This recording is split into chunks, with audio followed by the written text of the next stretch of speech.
Видео для тех, кто после капиталки не понимает, почему у него стучат гидрокомпенсаторы. Я столкнулся с такой интересной вещью, когда ставил, не обратил внимания, что когда вот у меня некоторые шпильки были, резьбы сорваны, я купил шпильки, завернул. Работает это все идеально. Но есть один прикол.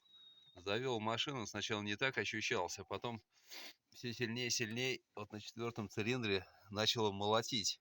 Иногда машина как будто чихала, их закусывала гидрокомпенсаторы.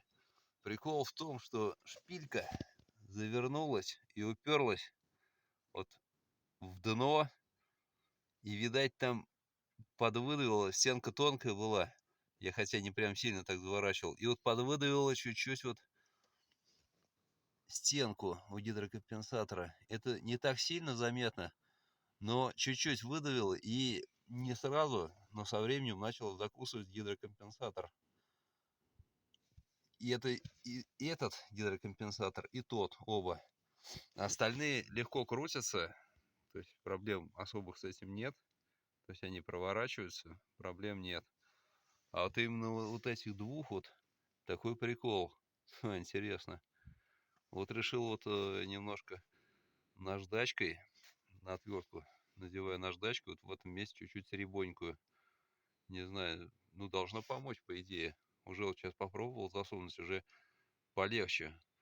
Что самое интересное, в самом начале залезли они нормально.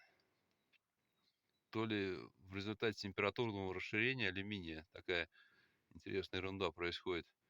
Но вот прикол. И вот прямо вот четко вот напротив шпильки, вот в этом тонком месте, где вот выходит у шпильки нижняя резьба. Видать, упор был, и раздавило немножко там металл. Выдавило почему-то, интересно. Вот такая вот интересная вещь. Вот такой вот прикол. И с этой стороны, и с той вот натерто. Но здесь вот, наверное, не так видно. Вот там есть такое же пятнышко. Так что будьте внимательны, когда заворачиваете такие шпильки.